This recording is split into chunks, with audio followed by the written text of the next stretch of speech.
You know, and it's fossil fuel again, so it's going to go away and get more expensive down the road. Those are the 4 things we did. And right after that, and we're starting to run long because I can really get going once I get going. But it changed to a point system, and the GRA went in and reassessed how they judge a restaurant. So it was no longer just 4 steps that you could do, and it was really a smart move in their part because you could be a certified green restaurant and use all crap food. You know, and food really is the base. So you now had a point allotment for every single thing you did in the restaurant, from the glass on your door to what's in the parking lot, to the lights, to the paper towels you use, to the soap in the bathroom, to the hand soap, to all the food you get, where it comes from, is it organic, how many miles does it come from, because there's different points for 100 miles, for 150 miles, is it sustainable, what are the methods that they use to catch it, and you have to prove it all. And they'll randomly call you, like I was saying earlier, they will randomly call you or send you an email and say, like I got today, it says, all right, it's time, send me everything. I want a month's worth of invoices, everything you've purchased, I want pictures of all the stuff. Here's the list of stuff you've been certified with, which I've lost track of all the little things we've done, but, and if you have any new stuff, I want to know it, and I want to see proof of all this stuff. Make sure you're still doing it. So they're worse than the health department when it comes to running the place. But at the same time, it feels good to know that we are pushing towards running a restaurant with almost no ecological footprint. That's going to be impossible at the state and the building we're in, and until you build a restaurant from the ground up with that purpose, it's almost impossible to turn one around and get it back to that. Just, we lost out on solar. We were going to do 60 kilowatts of solar power last year. And we missed one grant by a few weeks, and then by the time we pushed our way back into that grant, the tax break for cash incentive disappeared from the government. So that $120,000 system, I had to pass on it, unfortunately. But that would have been really cool. We had like a solar awning on the parking lot side that you would have seen from the road. So we have what we think is a sustainable restaurant. And the question, the problem with saying, oh, we're a sustainable restaurant is, what does sustainability mean? It's different for everything, right? Without a context, can you define it in a way where it's accurate for what you're talking about? Can you define it from restaurant to restaurant? Does it mean the same thing? So when you think about, one view on sustainability is it's the elimination of the use of fossil fuels.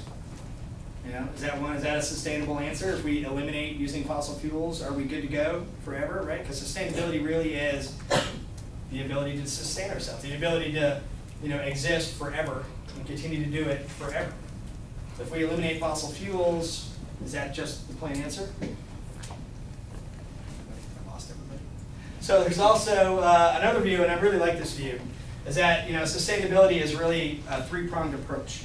So you have the economic approach, where one aspect of it is, everybody involved has to be profitable.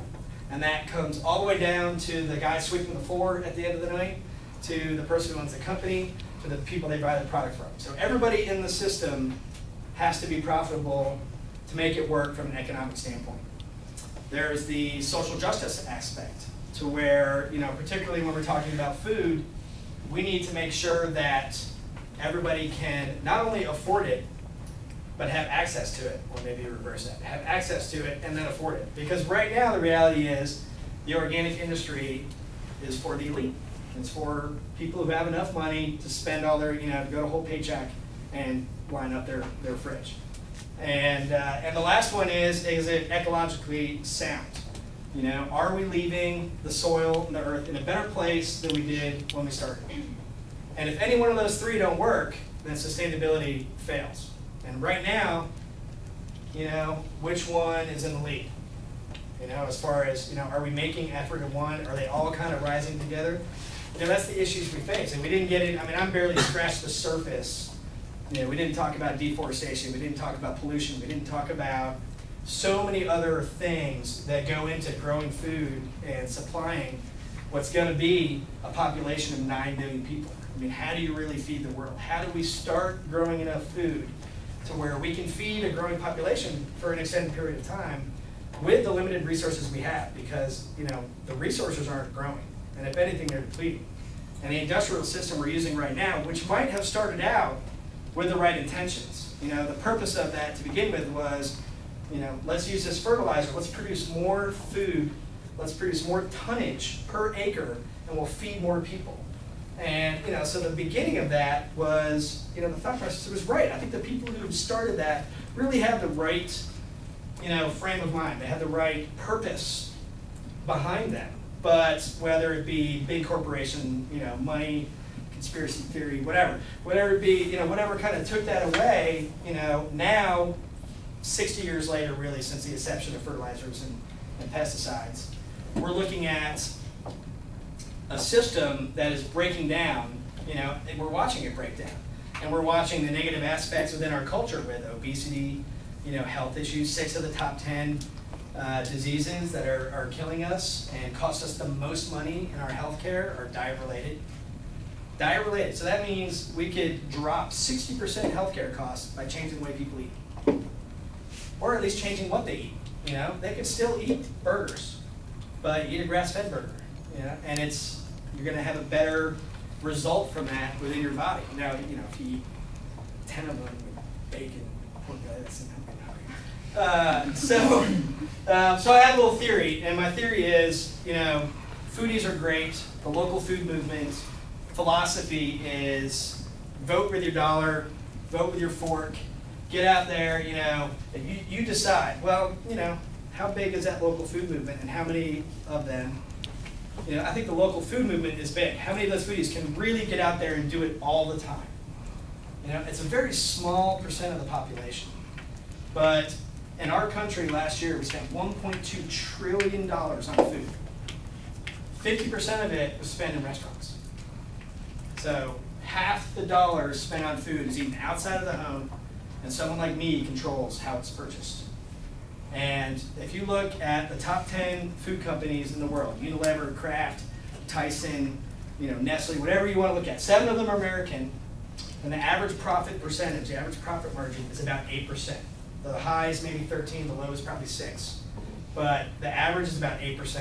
So if we can teach our chefs coming up in these, or our cooks right now that are going to be chefs, coming up in the ranks in the culinary schools, if we can go after them in tandem with going after the school system and the public school system, which will leave that whole discussion aside because that's a whole other hour, but you know, in tandem with that, but particularly the chefs, if we can attack these chefs and teach them the right way to buy food, you know, to use their love of cooking, which is why anybody does this business, or at least should, because it's brutal on everybody, you know, and I think most people know all the scary stories, but if we can do that, it's only going to take about 1/4 of us in the next generation to affect the dollars of these big companies, which as you're seeing Walmart and Michelle Obama's connection, do you think they did that because they wanted to help Michelle Obama?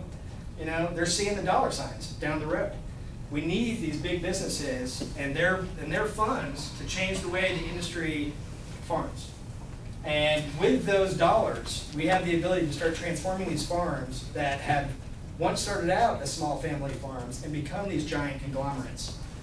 To back, whether it doesn't even have to be back to family farms, but it can be a conglomerate that uses, you know, a tiered employee system to where we're providing jobs. What's the employment rate in our country, unemployment rate in our country right now, to people that live here, and you know, we're getting people back to the farm. We're growing food the right way. We're improving the soil so 40 years from now they can still grow food there that's just as nutritious. A report came out not last month from the UN that agroecology, which is, you know, the new term for ecologically friendly agriculture, actually, and this has been the argument from industrial food system, is that there's no way it can feed the world, but it can actually be twice as productive as the industrial farms, particularly in the areas where there's the most hunger, because there's still 1 billion people out there that are starving. And you know, again, areas like Africa, areas around the equator where climate change is really affecting constant droughts for the last years. But with this, you know, agroecology, with organic farming, you improve the soil that holds in the moisture, and you don't have the issues that droughts can cause. You don't have these climate spikes that we're seeing affecting the food system as much as it is. Because as we've seen in the last year, you know, the amount of storms coming in, it's just a matter of time. I mean, last year in Nashville is a great example. We had a flood that destroyed the spring produce and the early summer, and everybody tried to catch up, and then we had a drought. So local food last year was brutal. And then 2 years before, we had a freeze. We had a real warm up for a few weeks, and then we had a freeze in the first week in April that killed all the fruit. We had no local fruit for the whole year. So those are the things we're seeing. And organic agriculture can fight some of that. Obviously, it's not going to fight a freeze, but it will help, you know, limit the loss on a farm from that varied climate temperatures.